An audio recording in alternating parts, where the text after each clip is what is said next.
Welcome to the Prepped and Polished podcast, the podcast that empowers you to take control of your education. Featuring weekly interviews with influencers in the world of education, as well as tutoring tips, lessons, and updates. And now, here's your host, Alexis Avila. And welcome back to the Prepped and Polished podcast. This is episode 112. Make sure to join our fabulous community. We're on all the social media channels. Just type Prepped and Polished and you will find us there. And also go to preppedandpolished.com. On there you'll find our ACT essay course. It's free. Just sign up for that. And if you have a question or reaction during or after the podcast with David McQueen today, please email us at radio@preppedandpolished.com and someone will respond to you immediately. Let's get to today's episode. Today is episode 112. I'm talking to internationally known motivational speaker and teen mentor David McQueen. David is the founder of Magnificent Generation, a company delivering speeches and workshops to students and teachers. For over 25 years, David has spoken to teens on 5 continents. His humor, his storytelling, and ability to connect with audience across the board have made him the choicest speaker for schools, conferences, and corporate events.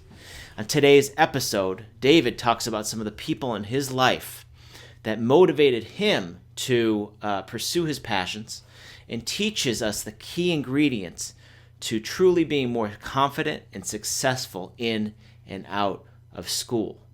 So let's get right down to our guest. This is episode number 112 with internationally known motivational speaker and teen mentor, David McQueen. David, thanks for coming on the Prepped and Polished podcast. How are you doing today?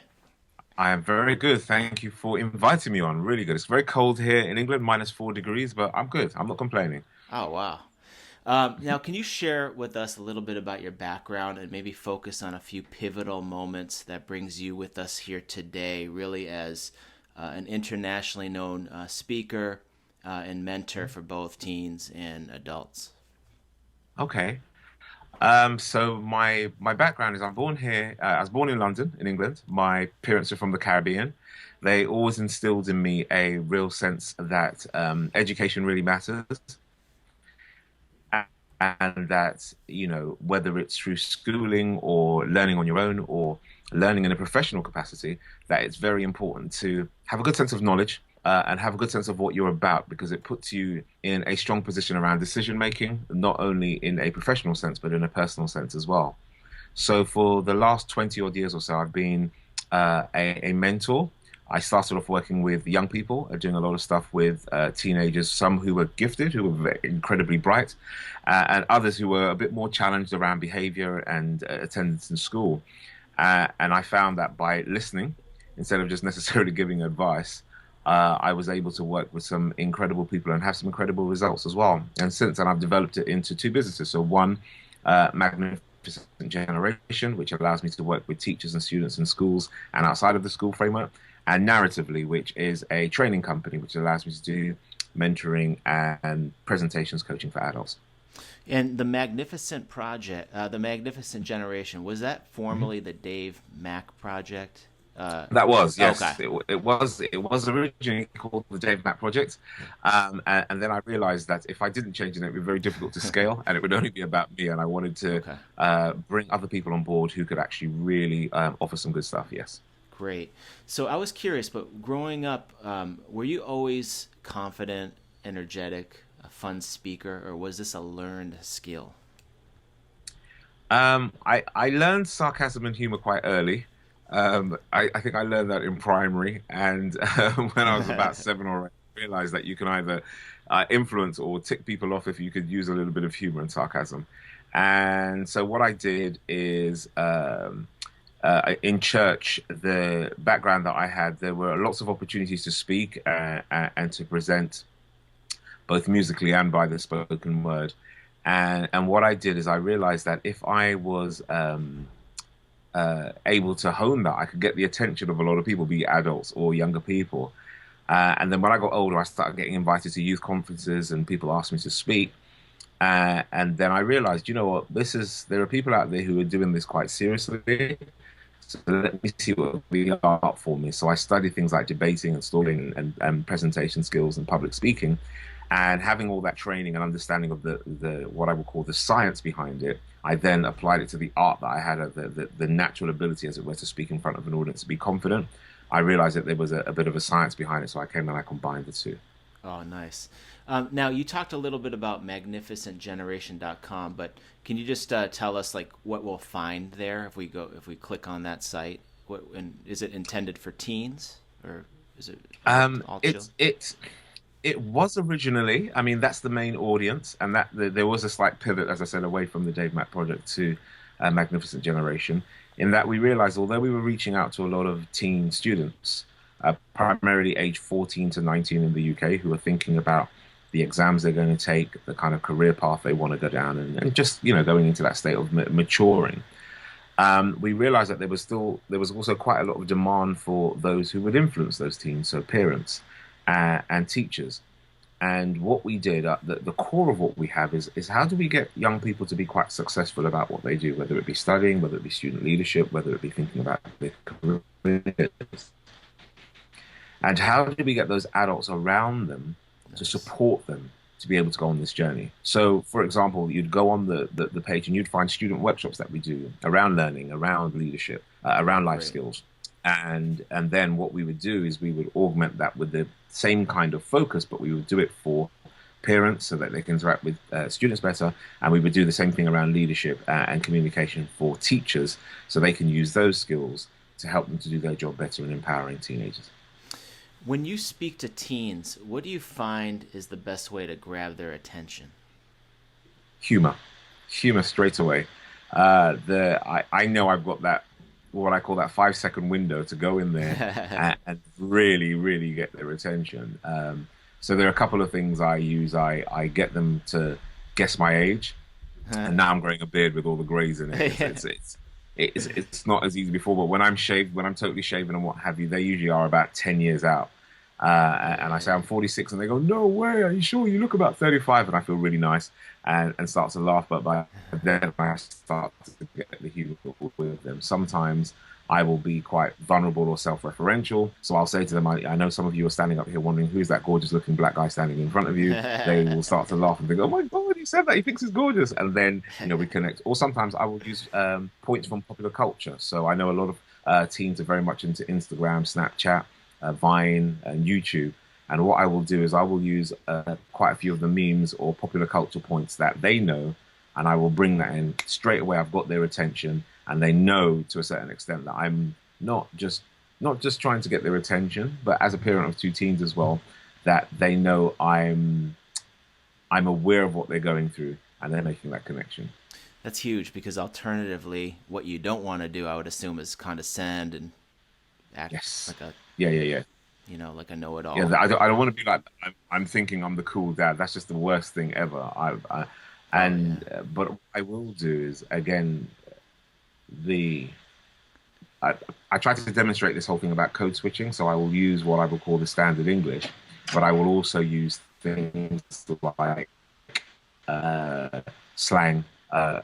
Relevant. I know in London there's a slight, the slang will pick up from, we have Americanisms, we have Caribbeanisms, we have different parts of the country, and what I will do is I will use those. And it's interesting because sometimes there are teens who won't expect an adult my age to be able to understand or use those words. I use that, but then I bring it back around and I go, this is the power of code switching, knowing what environment to work within and knowing how to use your language accordingly. That's awesome.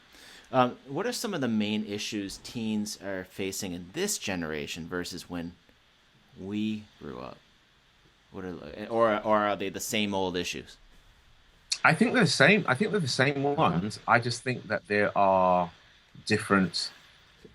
I think, especially with social media, it's the way things are escalated. Will make things a lot worse than when we were younger. So, for example. Today there might be a worry about nitrous oxide, students taking drugs using nitrous oxides, some taking meth. Back in the day, for us, it was kids who were sniffing glue or just starting out on smoking weed. Or there may be things around teens maybe having anxiety around sex. Back in the day, I know it was guys and girls in our school get caught with what we call the flicks or the magazines that would be in a brown paper bag on a shelf. And now the difference is they'll be accessing that stuff directly on their phones. Right. I think, I think at the end of the day, it's like in the past, it's just about choice. There's bullying. Bullying was face to face back in the day. Now there are individuals who can bully online. There were issues around identity and young people wanting to look a certain way, be within the in crowd, whether it was around weight or hair, or or even those who wanted to be outside of the mainstream, who were the kind of what were mods and rockers back in the day, are emos and goths now, and what have you. So they're more or less it's more or less the same thing, but I just think just the way it's exposed to the public is slightly different. But I honestly, having been in this space for 25 years, I don't think it's as bad as people make it out to be. Right. But I do think that what has happened now, people speak more about it, whereas before in the past, if there was an issue, it was kind of like pressed down a bit more. People are a bit more outspoken about it now. Wow. So I had the pleasure of interviewing Annie Fox, who had you on her podcast, and she also, I read about you in her book.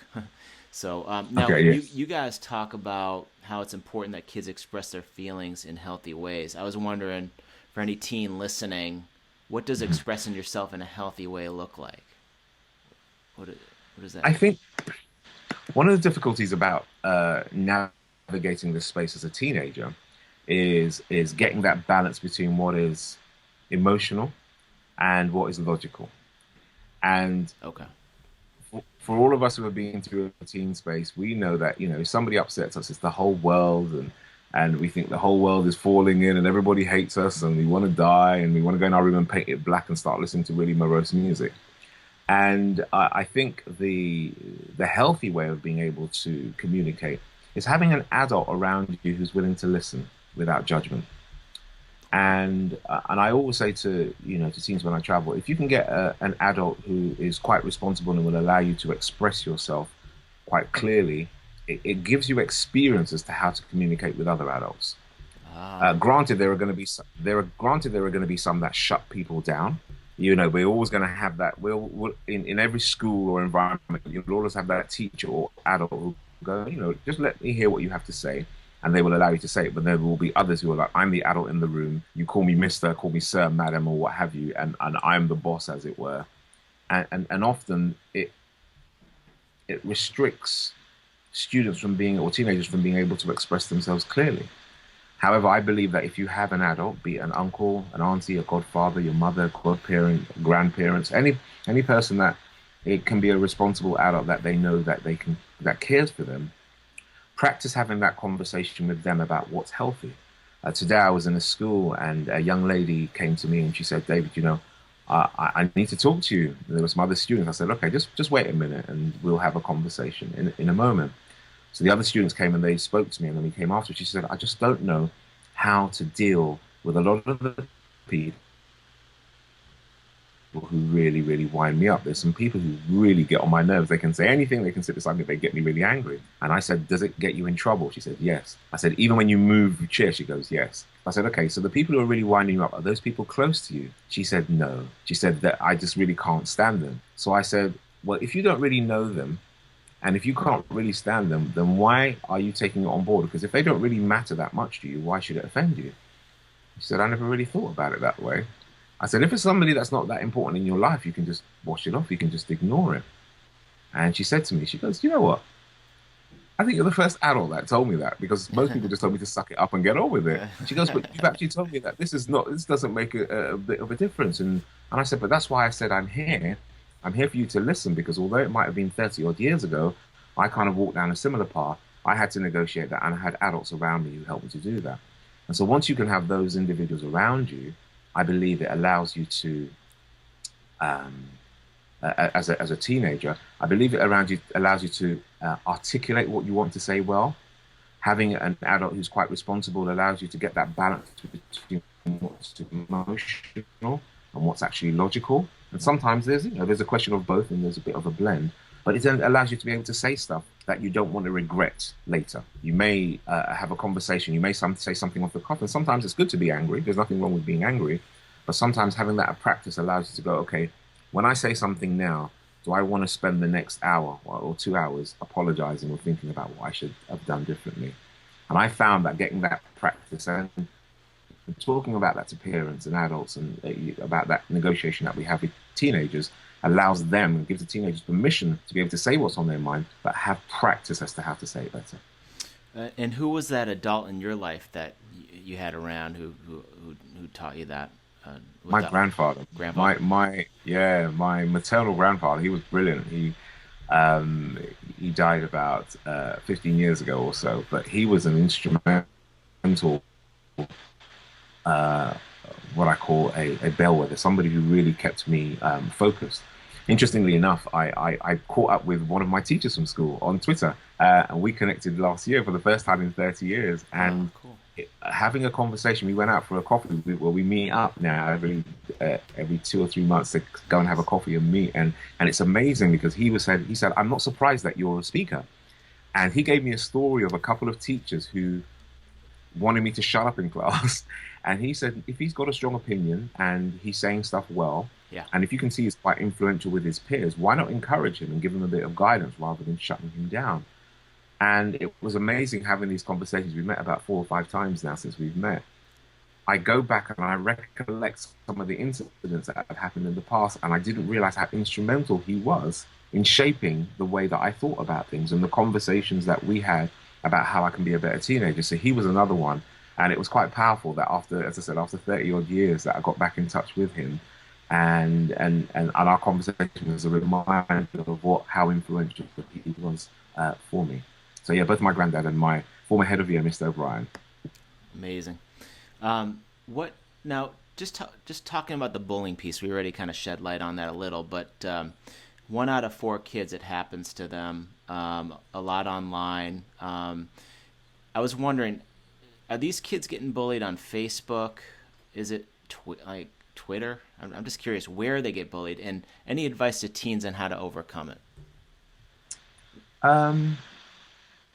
I think the platforms where they get bullied, it's anywhere. So, once upon a time it was MySpace. Okay. Yeah, so now it's for those who, depending on the age now, it's Snapchat and Facebook, because I guess the difference in Snapchat is there are individuals who are putting out visual messages which you don't necessarily have the authority to respond to straight away, but other people can see it. It's even more closed that way. Whereas on Facebook, you can kind of see that quite visual. It's a bit harder to track the other way. My thing is, I always say to people, always know who your friends are. Yeah. And friends change, but it's always important to be as friendly as you want people to be friendly to you. And bullying will always occur. I say to them, look, one of the things you've got to realize is if you jump on something like Twitter or Facebook and actually just look at some adults, you'll see that bullying doesn't stop just because you've left school. There are some adults who are very much domineering and like to bully people with their language and things that they actually say. But my advice is always just realize 2 things. Treat people like you would like to be treated. And secondly, treat people like how they would like to be treated. And getting an understanding of, look, I wouldn't want anybody to treat me wrong. So how would I like them to treat me? It's the same way I would want you to be able to treat them as well. And it's very easy for individuals to be caught up in peer group pressure, or for people to lash out when they feel that they're not necessarily being represented. But I think that there is something powerful about our friends and who we associate with, and really having those moments where you check yourself, say, when I'm doing this, am I really thinking about suicide then? It's thinking about the effect that could actually happen. The reason why suicide came to my mind is there have been individuals or schools that I've known where young students have committed suicide because of online bullying and because of pressure. And often, in February, I'm in about 10 schools talking about how they can manage conflicts and dealing with things like bullying online and face-to-face. And one of the things I raise to them is that, whilst you may not necessarily see it as something that may happen to you, there are a lot of kids each year that do commit suicide because of peer pressure and because of bullying. So it's very, very important for them to be able to understand it. And I take it back outside and I say, the way I've found it by combating it is, number one, being able to be considerate about what you say. But number two, surround yourselves with friends who are really positive and will check you and have no problem saying, look, that's inappropriate, you shouldn't do it. Delete and move forward from there. That's huge. What kind of projects do you have? Are you working on right now, or like near future? I don't know if you could spoil anything, but what do you? No, it's fine. It's fine. We're in the third year at the moment of a program that I want to roll out, that we'd like to roll out internationally. It's called Young Leaders, and Young Leaders is a school-based program where we have what we call 25 influential students who we pick up from the age of 14 and 15. And we work with them for the best part of about 18 to 20 months. And we talk to them about leadership. All the stuff that a lot of adults get when they get into the workplace, we start talking to them from the time they're about 14 or 15. And we say usually, you probably might get exposed to this when you're, just going into being an undergraduate, or even if you're going into the world of work. But why not know about these things now? Things like decision making. How do I deal with conflict? How do I think about my effective communication? What about my influence? How am I able to present well? How do I understand what my authority or influence is? And how do I deal with other people's leadership styles? And the program allows us to not only instruct students as to what leadership looks like, and we give them this big project, so they have to work on this community project. So they've last year, one group we worked with, they wanted to work with elderly people in residential homes who may not have had contact with family or friends. A bunch of students said, well, we'll put this program together, we'll raise the budget, and we'll go and we'll spend time with them. Others wanted to do what they called a silver-haired network, so they would teach them the internet, how to use apps and what have you, so they could contact their family.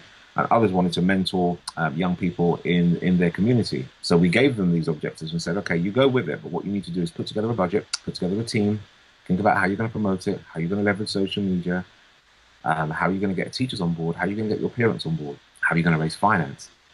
And they, through that whole process, recognize what leadership looks like, not just from, okay, I'm a student leader and I'm going to do student voice or be a prefect, but this is the kind of thing that happens in the wider world. This is what happens in my school. This is what happens in our parents' workplace. This is what happens in our community. And if we learn this stuff early, right now, it gives a massive heads up when we go and address that later on, because all the skills have been dealt with now. So essentially we've been working on that, and we're looking to put a lot of that stuff online, because we realize that as much as I would love to be able to go and fly out to schools with a team and do that, the reality is that if you give the right instruction, there are schools who can follow the actual program using videos, content, using templates, and run it in their own school. And the second big one is working on just helping students to pass their exams better. And there's a lot of stuff around, how do I study? A lot of students will go in and they'll take exams, they go, I hate school. And I say, okay, let's flip it back out. Let me teach you how you can like school. Let me teach you how you can start to take notes better, how you can improve your memory, how you can improve the fact that you learn better. Students will say to me, David, I don't understand why I'm doing algebra. That's never going to help me in my life. And I go, well, every time you run for a bus, that's algebra. Yeah. I said, how? I said, think about your body positioning when you're going for it, and you're going to go and leap for the bus. You try to grab it. That's algebra. Right. And I say, if you're painting your room and redecorating, those are angles, because you've got to think about it in the back of your mind. You're making decisions. And what all algebra does, yes, you see the formula a squared equals b squared minus, x equals b squared minus the square root of 4ac all over 2a. And you think, God, I'm never going to use a quadratic equation. But what it teaches you is you've been given a scientific formula, and you have to be able to solve a problem using that formula.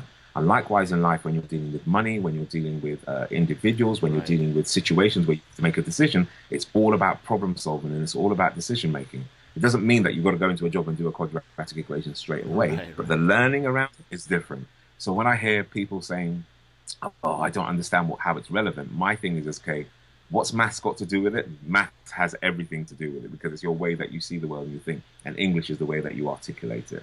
So that kind of... Absolutely. There's a lot of clamor around school not being good enough. And I realize that, yes, although schooling as it stands has been set in industrial, 19th century, early 20th century industrial model of thinking. If Right. I can get you as a student to start thinking different, you start to think about how's this going to help me? What am I going to do about it now? That gives me an advantage rather than just complaining about what's there and saying that's not going to help me at all. So that's the kind of paradigm I'm thinking of. And that as well is something that we want to put online a bit more. That's awesome. Um, what do you love best about what you do? The energy. I love the energy I get from it. I'll be honest, and I'll raise my hands up. When I first did this, I was like, I'm going out there, I'm going to save the world. Yeah. All the students who are from tough backgrounds and what have you, I'm going to help them and they're going to be better students. And then I got to a point, I was like, oh, you know what, realistically, I just need to save myself. Okay. I need to save those around me and sort stuff out first. But I love the energy walking into a room of 150 teachers and being able to be quite cheeky and risque, but talking about we're in a school now, we should be leading a school to be outstanding, not for the government or any official body, but for ourselves and the students that we serve.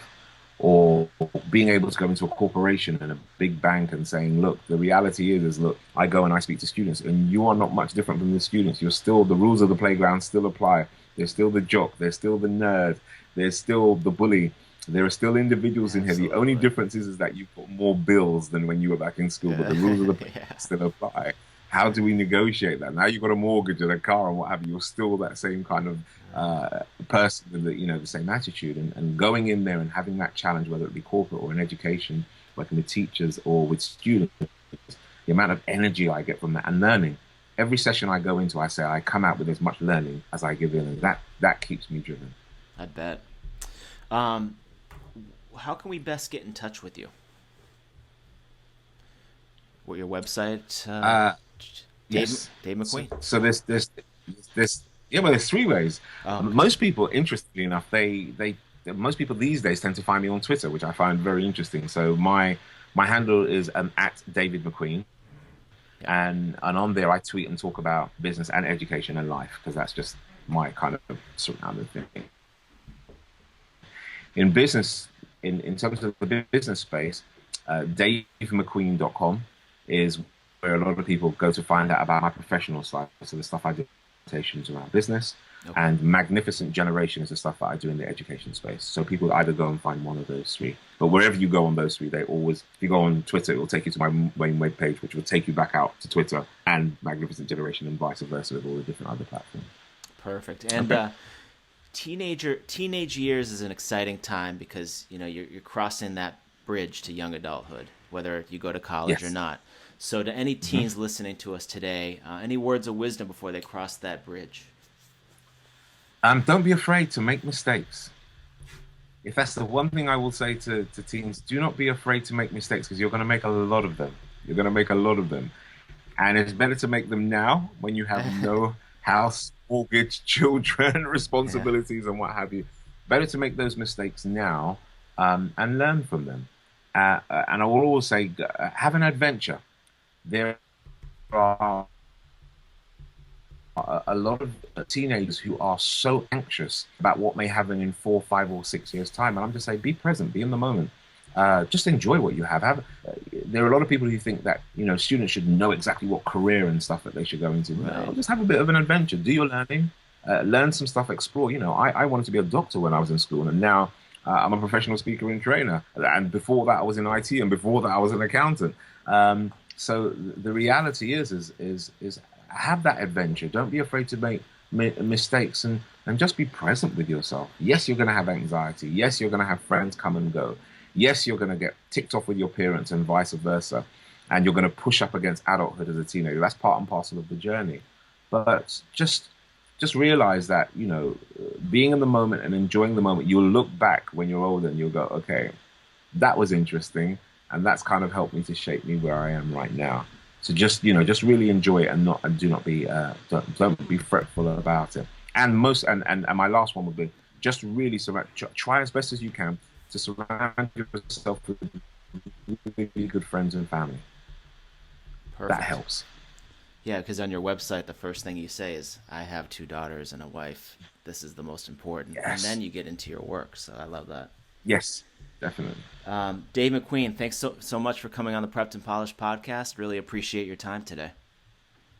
Now, thank you very much for having me, and I wish you all the best and every single success with the podcast as well.